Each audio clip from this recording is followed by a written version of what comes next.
Right, so this is a new 1 horsepower 3-phase motor, 240 volt, 415 volt windings, so I can run it in delta on the inverter. This is going on a Tom Senior miller machine. It's a Tom Senior vertical light that only has a 1/2 horsepower motor, and it did work okay. When I'm on the inverter's up 40, 50 or 60 hertz, it's fine. It's got enough power to drive even a 2-inch face cutter or a fly cutter. You can go aggressive into work and it don't complain. I haven't had too much problem with that. The problem I have got is that I'm using a tapping head, which I'll show you, and I'm doing a video of that, a separate issue, but I've been using this tapping head, tapping these holes, and when I've come to use it, obviously when you're tapping you don't want to be doing it at a very, very high speed, and when I slow the inverter down, which we're down to about 15 hertz I think, the motor would just stalling. Every time I plunge the tap into the work, sometimes the tap head itself was slipping, which is an issue I'm still addressing, but in other times the motor stopped, and then when I plunged it into reverse it wouldn't even set off backwards, and that was 6 and 8 millimeter tap into aluminium, 10 milli thick aluminium, and it was struggling. So you can imagine what it'd be like in some stainless, say, or some mild steel or whatever. So I took it off, and this is the pattern for what, if you don't know, and I didn't know, was called a B4 configuration. And that is a B4 centres. Can't remember, I think it's 130 mil. So the next one up to fit would be in a B5 motor. A B5 motor has got a bigger flange, and it would have gone over this. It would have been too big, so I couldn't use the B5, so I've gone for a B14. A B14 is an inner flange like this, doesn't have the flange on, it's got the bolt holes straight into the front face. So that is the motor I've ordered. I hope you can see that. So that has got to mount to that. Of course it won't, because the bolt holes are smaller diameter to go onto this plate. So that's one of quite a few problems I've encountered. So what I've done is I've bought a piece of 10 millimeter aluminium plate, of which I'm going to cut a circle to fit that, and then I'm going to bore a hole in the centre, but not that size, this size. This is 80 millimeter, this flange, so I've got to bore a hole once I've cut the outer plate, 80 millimeters, and then drill it with 4 holes to accept it onto here and adapt it onto here. It'll pack the motor up by 10 millimeters because that's the thickness of that plate. That doesn't matter. All that matters is that when I've finished, is that my pulley has got a 1 1/8 gap from the face underneath to the edge of that pulley. Got to be 1 1/8 inches. Now, I thought the original motor that was on it was the original motor, but then when I think about it, it can't have been, because it was 3-phase and it will have been a single-phase machine originally. So somebody's adapted it, which I can tell because somebody's braid all the hell out of this pulley. It's full of hammer marks. Although that was running very true. It had an adapter in on the motor, an extension. Again, it ran fine, and that goes in there. That is 22.3 or something, or 22.87 millimeters. It's a weird size. It'll be imperial, obviously, and the shaft, but this is going to be no good. I say that because the little motor I've taken off had a 14 mil shaft. This shaft is 19 millimeters. We'll put the coffee there. If I bore that 19mm, it's going to leave 1mm of metal left on there, and I don't think that'll be strong enough for the pull that it's going to have on it, tension on the belt and driving.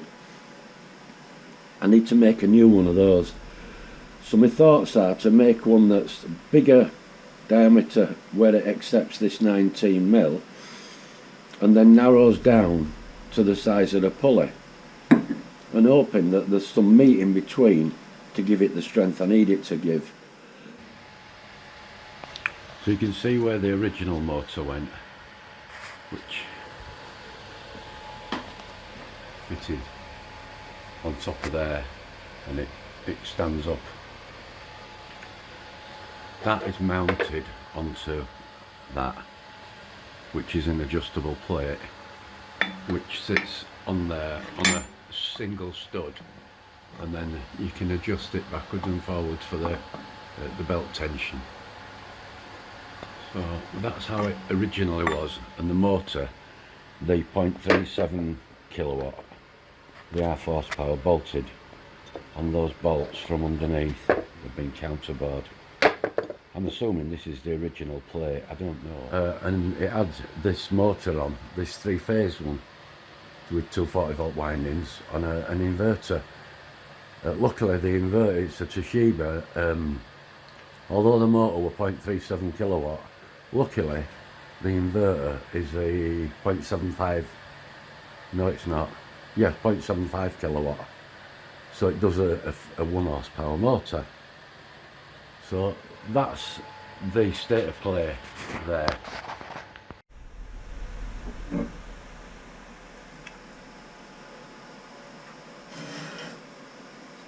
You can see that. That's marked out 155mm. So I'm going to, I've done it to one corner obviously, and some pieces of plate spare. So my next job is to start and cut this out as carefully as I can on the bandsaw, and then dress it up with the belt sander. Right, I'm just about to use the belt sander. This is just a cheap one I bought off eBay. It were damaged, so I got it, I think 15-20 quid cheaper. The base plate were all bent and buckled, but I bought it and straightened it out. It works fine. This is the disc I've cut out. Unfortunately, I was using my bandsaw, and the blade that come with it, it's only an Aldi thing, which is there. But the blades are knackered. I had a bimetal blade that I'd bought, but I cut some steel with it and some copper sheet, and it dulled it off. So I took blade out and give it a good clean and put it back in and tensioned it, but it wouldn't do it. So I've had to cut this out of the square with my jigsaw by hand, which you can see it's marked all the face with hammering with jigsaw, but that doesn't matter, I don't suppose. Back's okay. So I'm just about to use this face sander here, this and maybe belt sander, and try and clean it outside up, and then I've got to work out a way of knocking this all out the middle. So that's where we're to.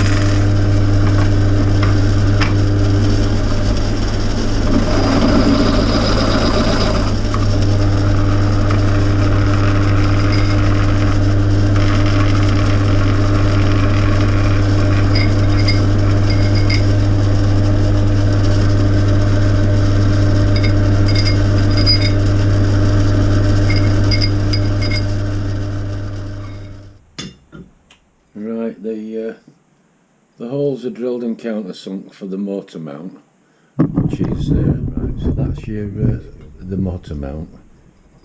Once that hole's in, that'll bolt onto there with countersunk Allen screws, and then we have to sort this out. That's the original Tom Senior mount where the motor sat. This is going on top of there, but I'm gonna have to drill and tap these 4 holes to bolt that to it. I can't put nuts at the back because if I put nuts at the back, they're going to hit here. It won't work. So I'm going to have to bolt it. Now before, it was bolted with the motor with those bolts. There, an Imperial looks very Whitworth that. I'm using M8 bolts, stainless. Now, these have been drilled and counterbored by somebody else, but they won't fit. Although the threads, there's loads of room for the bolt, but the shank of the Allen screw won't fit. So I've shaved some of that off in the lathe. I've done 3 of them. Just going to do the last one, so they'll go in there like that. And then that'll bolt to the underside of that. That's where we are.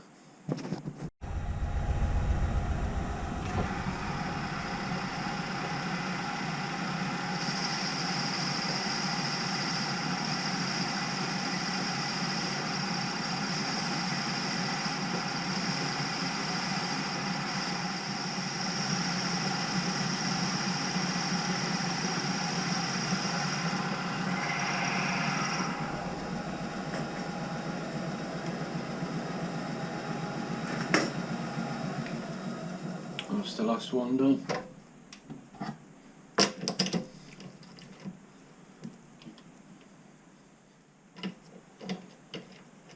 I just clamped 2 nuts on, tighten them together, put them in the 3 jaw, so that I could turn that down. It's the easiest way of holding them. Don't like gripping them on threads. Probably alright if you've got a collet or something, but in the 3 jaw it damages the thread. So that's the last one done.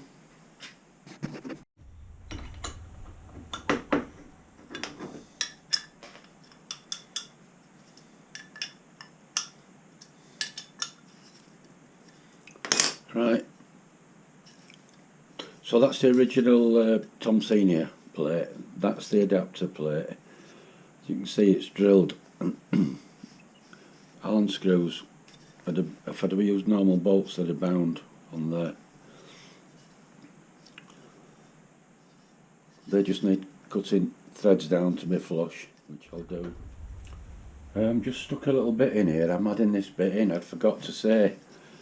You might notice that I've put A and B here and arrows. It's because the 4 holes in there are not uniform all the way around. I marked it out through the plate and then turned it, and when I turned it, they didn't line up. Turned it again, didn't line up. Turned it again, it came back. So they're not perfectly uniform. So I've marked this up so that that's the way it goes. When I bolt it up, that is how it'll go. Just for any of you that decide to do some sort of an adapter plate onto a mount that you assume was an original mount, which I assume that is, but those 4 holes are not uniform. They're slightly out, or one of them was slightly out.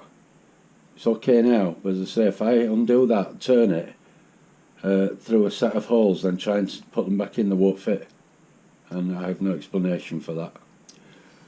Just thought I'd show it. Just a warning, if anybody's ever doing anything, you assume that everything's uniform and perfect, and it doesn't always work out like that.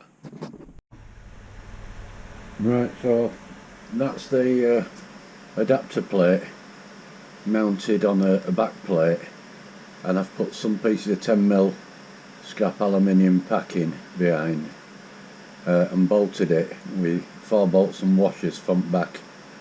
I've centred it up with a centre off the centre pop mark with that centre, and I've also run the tool up and checked my scratch mark all the way around, and it's correct.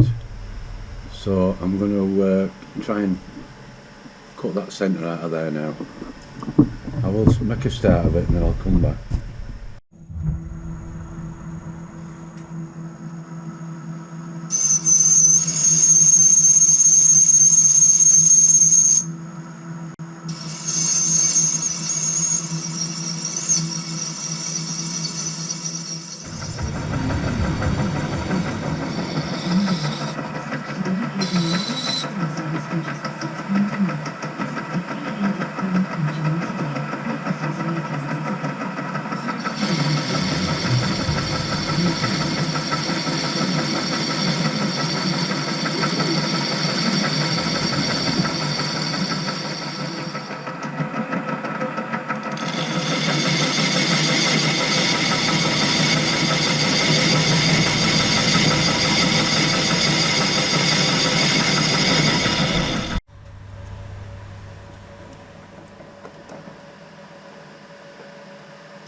That's as good as we need. It should be, the flange is 80mm, so that's 80mm 0.25. That's fine. It's fine, fine, fine. That's great. So that's the flange adapter finished. So we'll right. So we've got the plate mounted. Unfortunately, I only had two M6 Allen bolts, so I've had to stick a couple of bloody cheese head things in, raised head countersink Phillips for now, until I can get a couple. Just hadn't got any. So the next job is to put the main plate back onto the adapter plate. So I showed earlier that I'd trim these down because they wouldn't fit in there, and now they do, but the bolts are too long, so that's one that I've cut down.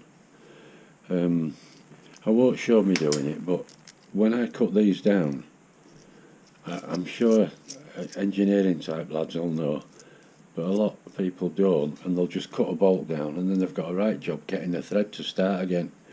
So if you run a nut on it first and then grab that nut, and if you nip it tight enough it'll grip the thread too in the vise, and then you can mark where you need to cut it off and cut it off.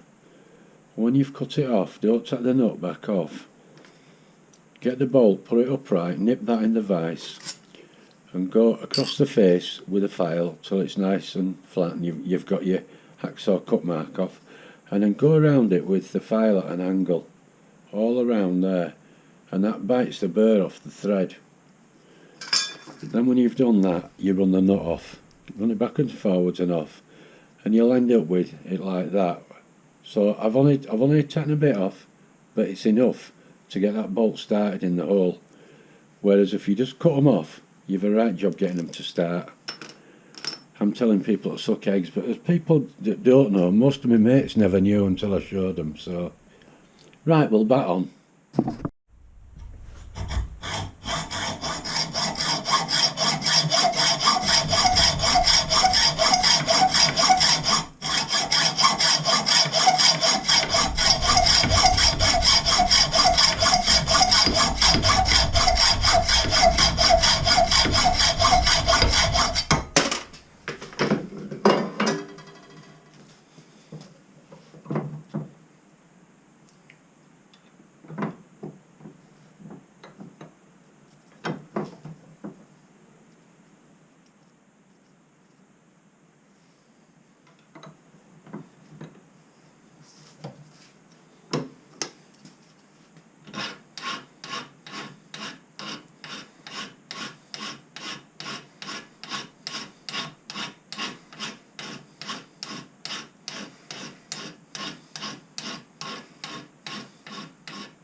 All good?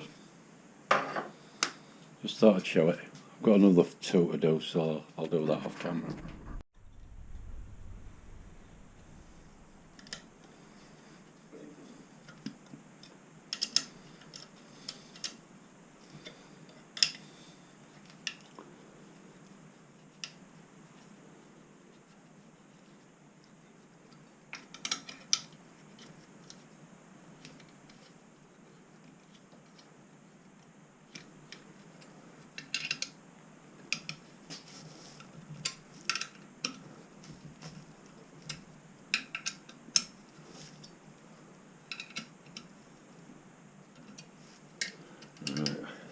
This has all got to come off again, yet.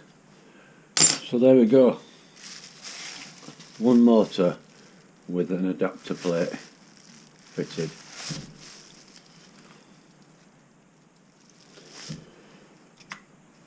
I wish it were all over, but it isn't, because the next job is I've got to make that fit on there 1 1/8 inches from the back of there to the underside of there, and a shaft that'll be substantial enough, like the one that was on it, to go right through it. Now the original one, it ran fine, it bit on that one screw there, and that was onto a 14mm motor shaft with 1 grub screw, and the grub screw, I'll get it out and show you, they've made it a stepped one. It's a stepped grub screw, and that sat in the keyway slot. There's no keyway in here. It was gripping on that, on the keyway slot. Now I've got no provisions to do a keyway slot internally. If it were external, I could do it with slitting saw. So I'm assuming that keyway is going to have to come out of there, and I'm going to have to use the same theory, but maybe 2 grub screws as opposed to 1.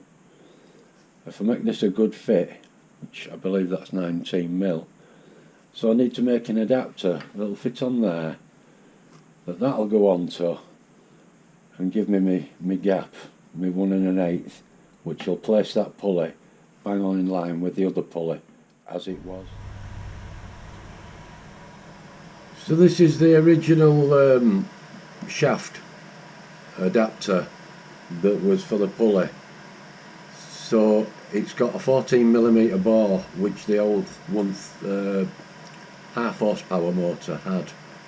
The new one's 19. So I'm going to, with the boring bar, I'm going to take that out to 19, just under, and then I'll clean it up right carefully until it's a tight fit. And hopefully that's the adapter done and we can start and reassemble it all. So I'll make a start on that and then come back. Seems quite hard. It had a burr around the edge where I've been levering it off, and I filed it off, but it took quite a bit of filing. So I don't know what this is made from, but it seems to be quite hard. It is bored internally all the way down to nearly the tip of it, but I only need to go down 40mm. Probably less, 30 odd mil, for it to fit on the shaft I need it to, because the shaft's 40mm long. It doesn't go all the way on, so I'll probably do it to 40. I'll come back when I've made a bit more of a progress on it.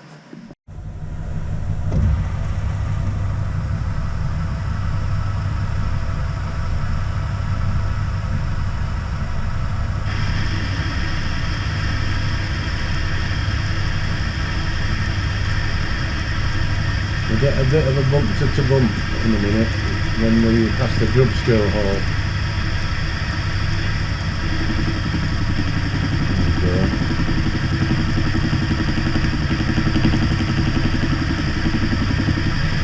I'm not using power feed for this, I'm doing it by hand.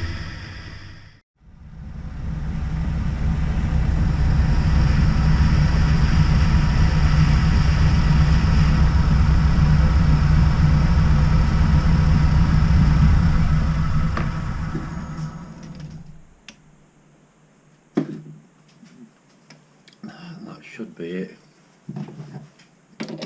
Might be a bit tight. I've got a centre pot mark on my chuck, probably said before on some other videos. The centre pot mark there, and I've put a blue mark on my work there. Always do that, just in case you need to put it back in and get it in exactly the same place. It's a 3-jar chuck, it's a grip true and it's adjusted very, very good. However, you can never be sure. And that guarantees me that if I put that work back in over there, it might be out. If I put it there, I know it's right. Right, need to clean this lot out and give it a try.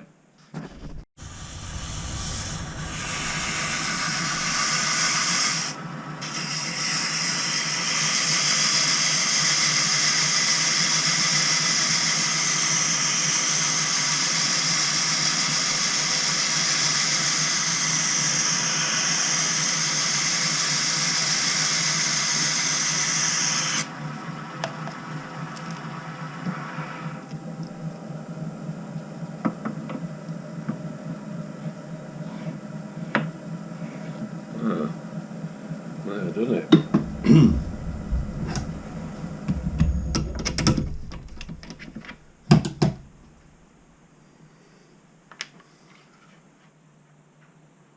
Great, just a bit of a burr on there, goes right through. I'm going to drill a hole in there. That's the original hole. Right, what I was doing, I was making a new shaft, and then I thought, well, I'm wasting my time because there was no wrong with the old shaft other than that I had to drill it to be thin wall there because of the extra size of the motor shaft. It only leaves 1.5mm of meat each side. But then I got to thinking, well, that'll fatigue and eventually it'll break off. But then I got to thinking, well, no, it probably won't because it goes fully into there. And then you've got your shaft in there, it all becomes one, doesn't it? If I put some more grub screws in, it'll probably be okay. So that's the original grub screw, which were a pretty coarse, probably width. That's going to be scrap. I'm going to drill a couple more here, but I'm going to transfer them through here. The original one is there. I could even pick that one up. So I'll have 2 grub screws, which will go into the woodruff slot, and then I'm going to drill a clearance hole through there because the motor has got a 6mm M6 thread up the centre of the shaft. So I'm going to put that in, countersink it so that that's flush, doesn't need to be, but and that'll bite into the end of the motor shaft by about that much. So I'll have that pulling the shaft on, plus 2 grub screws. I may actually, and I could do this because your pulley belts never sit in the bottom of the V. So I might drill maybe the last one or the one up, right in the root, and put an M6 grub screw through there into the shaft to bite it. So that'll grip the shaft at the end as well. So not only will it be gripping back here, it'll be gripping at the end too. Originally, with the 1/2 horsepower motor, all it had was that dimple in the shaft and that grub screw there. That's all that held it in there. And then 1 grub screw.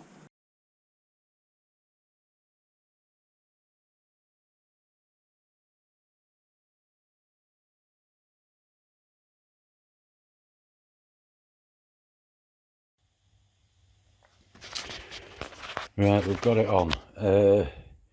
So the adapter is in there. Get a torch, see if we can light it up. So in there's an adapter nipped up to the tapered bit on the end of the shaft, and that adapter has got an Allen screw up the centre pulling it tight. That's Loctited in. Then the sleeve there, the adapter, has got a grub screw in, again Loctited in, and that's screwed right through to the woodruff key slot. And then this one here, same again, I don't think we need light. This one, that's through to the woodruff key slot, drilled clear through the adapter. So it's not threaded in the adapter, I drill that bit clear, so that's right through. So there's 2 grub screws pressing hard on the woodruff slot in the motor shaft. We've also got the original one Loctited in. I've just done it, so I'm going to need to keep them, clean it off. Yeah, so that one's the original grub screw, again Loctited in and tightened up. I haven't put one in here, I don't think it needs it. I mean, that's plenty more than it needs, I guess. So the next thing would be to, it seems to be running true, but that's just spinning by hand. Obviously, next job would be to mount this thing back on the milling machine, which I'll probably do tomorrow morning. What are we on, 10 o'clock at night? So I'll probably do that tomorrow morning.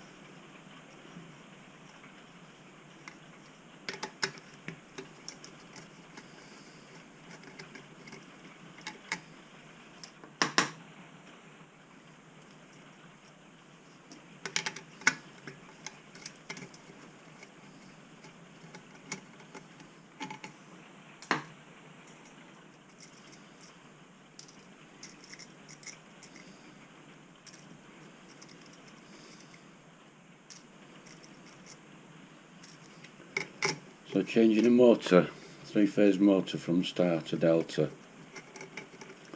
I'm sure most people know how to do this, and there's a diagram usually under the front cover which explains how to do it anyway. That's in star and that's in delta, which is straight across.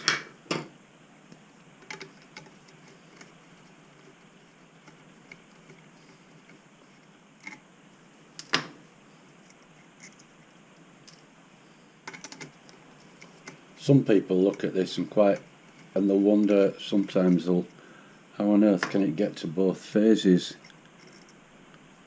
It's quite simple really, because what you've got is U1 doesn't go to U1 there, so that's U winding, the U winding, V winding, W winding. U1 goes out to the motor through the winding and comes back there, U2. So the what U winding is between that terminal and that terminal. The V winding is between that terminal and that terminal. The W winding is between that terminal and this one across here. So if you put a phase on there, a phase on there and a phase on there, you've got your in-between phases. That's how it works. If they were all in line, it wouldn't work, would it? So we'll put the little bars back on.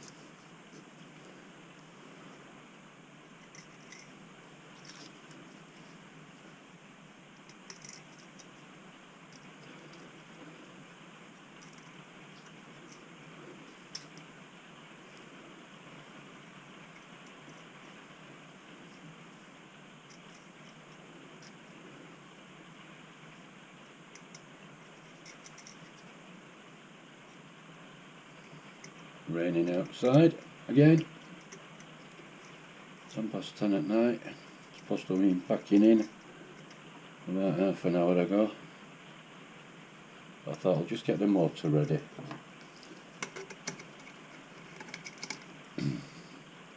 These are handy. I had these from my old electrical days, nut spinners, really handy. It saves you sticking a spanner on and chancing yourself at stripping the thread. You're only doing this by hand.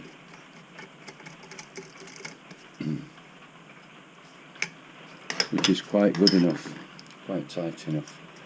I'll put the washers and bolts back on there so I don't lose them for tomorrow for when I connect my motor up.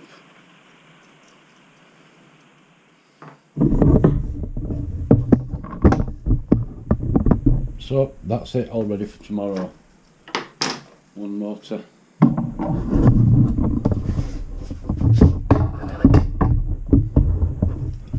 That's its ratings. So 230 volt delta, 50 Hz, 1410 RPM, 0.75 kilowatt, which is 1 horsepower, 3.1 amps, and giving a cosine of 0.76 power factor. If you put it in star, 400 volt star, it'd still be 1410, it'd still be 0.75 kilowatt, still a 1 horsepower motor. It'd take much less current, look, as you can see, 1.79 amps with a 0.76 cosine. If you run it on different voltages, I suppose these voltages are for abroad, they're not for this country, at the 60 Hz too. And it's ironically 1690 at those voltages and frequency, which is important. I'm glad I've shown you this. This is important because if you put your inverter on and you accidentally set it for 60, and by the way, a lot of these Chinese imported inverters and a lot of others, when they come, they've been set at 60 Hz. It's important that you change it to 50. That is very important. It's one of the first parameters you set, the frequency of the motor. And some people get this mixed up with the frequency of what they want the drive to run at, which is a totally different story, totally different thing, the issue. This is the first original parameter, is you tell it what the voltage is of the motor, you tell it the frequency, 50 Hz. If you tell it it's 60 Hz, you get all sorts of stupid things happening. I've done it in my past. I'm an ex-electrician. I've fitted hundreds if not thousands of inverters, but in the setup procedures, some of them did come 60 Hz and I left them like that with all sorts of tripping functions happening, and it was my fault. So always make sure you set that at 50. Further on in your settings, you've got a minimum frequency setting and you've got a maximum, which is something you can set and use a potentiometer for, as I'm sure most of you know. And then you can vary your speed from, you know, pretty much stood still up to its full, and then you can overdrive it, take it up to 70 Hz if you want, and that'd give you, you know, a fair old speed, probably over 2000 RPM. You can go. This motor is available in a 2-pole, 4-pole and I believe 6-pole. This is a 4-pole motor. There's much more torque in a 4-pole motor than what there is in a 2-pole motor. However, a 2-pole motor runs at double the RPM of a 4-pole motor. So if this motor was a 2-pole, it would run at 2800 RPM. I could have got one of those, but I didn't, because at real low revs they've got no torque at all. You need the 4-pole one. So again, you know, that's another issue, that when you're buying a motor, if you're going to use it for a drill, milling machine, a lathe, you really want a 4-pole motor. I wouldn't go for a 2-pole, not unless you're looking at a CNC machine where you're running at ridiculously high revs. You know, I mean, some of them CNCs run up at 10,000 RPM. You probably would want a 2-pole motor then, but that's, you know, different. I'm talking about normal milling machines. Hope that helped anybody thinking about either modifying or changing the motor because of issues, bearing problems, burning out. And I mean, some guys have got these in DC drives and they don't wish them to be DC anymore, and they want to fit an AC motor with a VFD or an inverter drive. That's what I call them. There you go, easy enough to do. Right, I'll post another bit to this once I've got this fitted back on. We'll see if it works.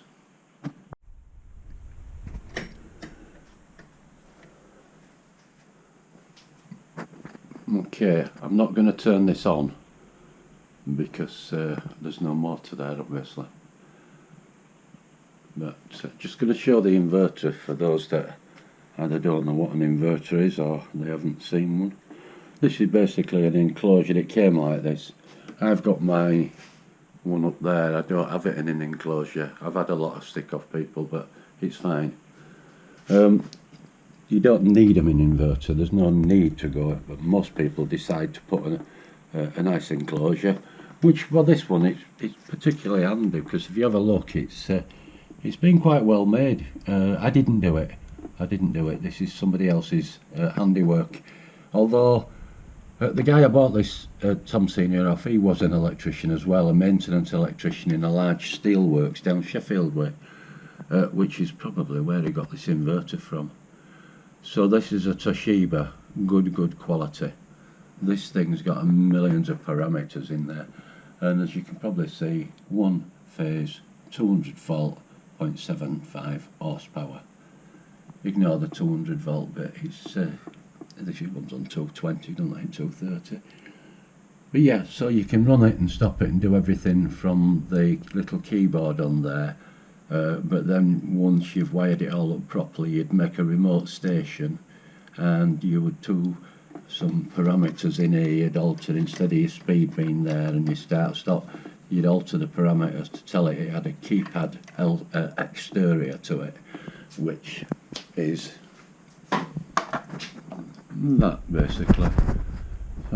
Forward, off, reverse, and your speed.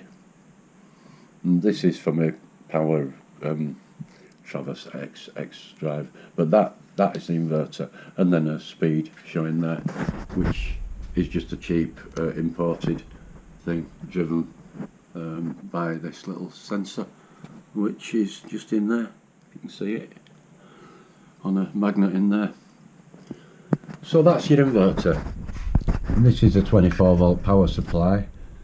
Just there, two little relays for forward and reverse, and a breaker for the control circuit. It's made a nice job. The wiring's not the perfect, it's in the, it's not the neatest, but it doesn't matter. It's fine. All well connected and works fine. As I say, the only reason I changed this is because I was struggling with the low speed, low frequency, no torque on the motor. In fairness, I've since found out that when this machine was new, it was single phase, it wasn't three phase. So when this was new, it was single phase, and it was 3/4 horsepower. The motor that I've taken off is three phase, and it's only a 1/2 horsepower. So in actual fact, it was a lower horsepower rating than the what should have been on this machine to start with. So somebody's downrated it. I knew somebody had done work on it, because when I was working on this motor, I could tell with the hammer marks and everything on here that somebody had this pulley off, and they'd had this off, and they'd altered it a little bit. So I knew it wasn't original. So I've gone up to a 1 horsepower motor.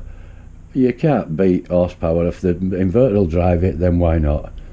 I might not ever need the 1 horsepower of it, but what was the point of just going back to a 3/4 when the inverter would drive a 1 horsepower? So that was my logic behind it, and we've gone that route, and I'm sure I won't regret it. The lathe, I mean, the Myford lathe, that's got a 1.5 horsepower motor on it. I think the one that was on it was 1 horsepower, and some of these Myfords only come with a 3/4 horsepower. They did change quite a bit, I don't know why, but some came with 3/4 and some came with 1 horsepower. Of course, all single phase. But the inverter I got that cheap. I think I paid £60 off the eBay for that, and that's a 1.5. It's a 1.1 kilowatt. There you go, 1.1 kilowatt. So I thought, why not? Let's get a 1.1 kilowatt motor, which is 1.5 horsepower, which is great. And again, I haven't regretted it. It's plenty powerful. If anything goes wrong, your belts will slip. I've just retensioned that slightly. But yes, and I've never changed the pulley speed since I've put it on, because I've always had that much power of that motor. I've never needed to. I can just wind up to any speed I want, or down to any speed I want, on that one pulley. And I think if it had been a single phase one, the original motor, I probably, during the time I've had it, I would have moved it up and down the speeds to get where the speeds are required. But I've not had to. It's just turn the knob. Anybody thinking of putting an inverter on and a 3-phase motor, if you can afford it, don't hesitate. It's not the cheapest thing in the world to do, so you're probably going to wipe out a couple of £100 out of your bank account. You either go down the route I did and buy a good quality second-hand unit and take your gamble, or you go buy one of the imported. I think most of them are made in China, and I believe they're like 60 quid upwards. And I know quite a lot of members on the model engineering site, and they're delighted with them. They've not had any problems, or very few problems. The only problems that they seem to have had is when they've been setting them up, and obviously not everybody's electrically minded, and they can struggle a bit, but they ask questions, people answer, and eventually they get them going properly, and away they go. I don't think there's anything wrong with the imported ones that do the right money. And if it only lasted 2 or 3 years, went pop, it doesn't matter, does it? You can buy another. It's if you're on a budget, there's nothing wrong with doing it that way. Unfortunately, with electric motors, they don't seem to be follow that regime. There's no such thing, I don't think, as a cheap electric motor. An electric motor is what it is. A lot of them come from Poland. A lot of them, most of them, are made in Poland. Some in Germany, and I suppose a lot from Far East. But I've found that the prices don't seem to vary that much. If you go for a Brook Crompton, you know, a good British quality make, and then you would pay a little bit more. I mean, the one that I've bought for this, it's British, this motor here, supposedly made in UK. He's distributed, you see. That's where I get away with it. Distributed by Tech Electric Motors, Unit 291296, Oak Drive, Hartlebury, is it? Or Halsbury Trading Estate, Hartlebury, Kidderminster, UK. But was this made in the UK? I suspect not. I bet that'll come out of Poland. There's a lot of them come out of Poland. Nothing wrong with them. Nothing wrong with them. Probably last me my lifetime. Okay.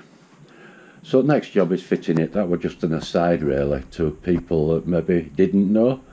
Any of those that do know, I'm sorry. I'm not trying to tell you to suck eggs and, you know, try to show you things that I think you don't know.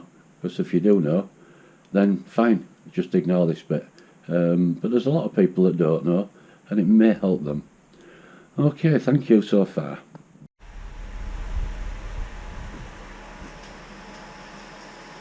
Right, I'm going to try and lift this motor on. This is a lot heavier than what I came off.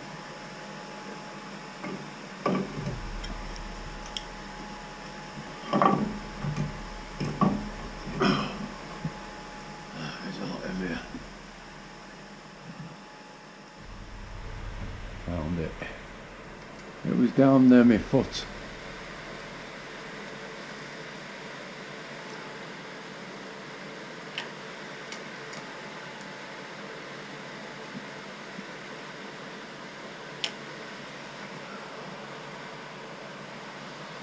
All clean, all well insulated. That'll be a thermal protection, which is not used on this particular item. So I'm not going to put the cover on. I'll just nip a bolt up, but I'm not going to put cover on because Sod's Law says that we're going the wrong way.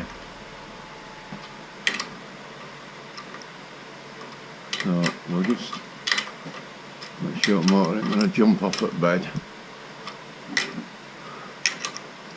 We're doing a nut for there, but it's Whitworth, I think.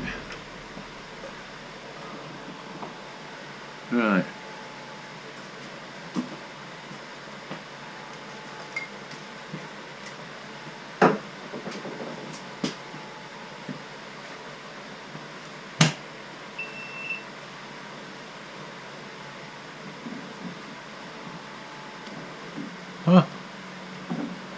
great stuff. Right, first time.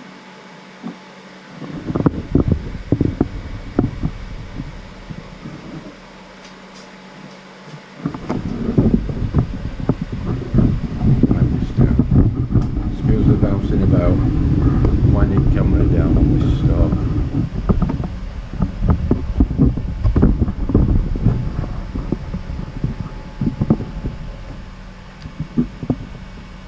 Forward, stop, reverse, magic. Now get on with this job now.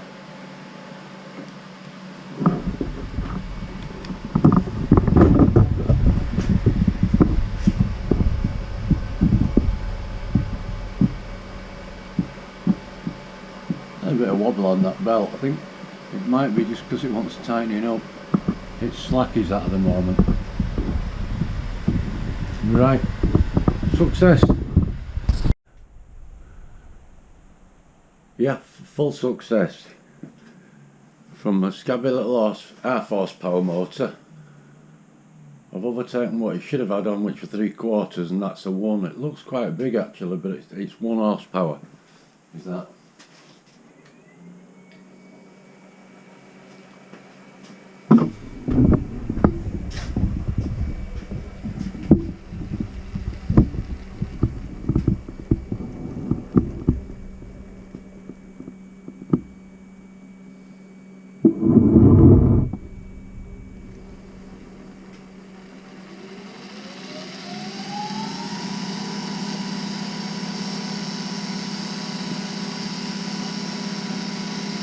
$1,600.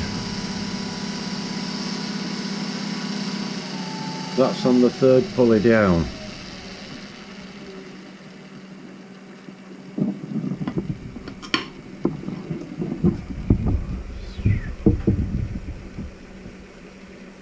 Yeah, I mean, if I went to the top pulley, if I went up to that top pulley, I bet that thing would do 3,000 RPM, because it's a hell of a size pulley outside of that one. But no, I'm quite happy with it there. If I ever want to do any high speed work with some little, you know, some 2mm end mills or something like that, might want to speed it up, but for all the work I'm going to be doing, I think that's fine. Lovely, well pleased, good conversion. So anybody who wants to change a motor on any machine at all, you may have to make an adapter. A simple adapter plate. It's not a 2-minute job, but a bit of time you can make it look nice. And you've seen how I've adapted the shaft and everything. You may have to do that, but don't ever be frightened of trying to convert something, because it's not hard to do. Just sit down and think about it for a bit, or like me, sit down for 2 days and think about it.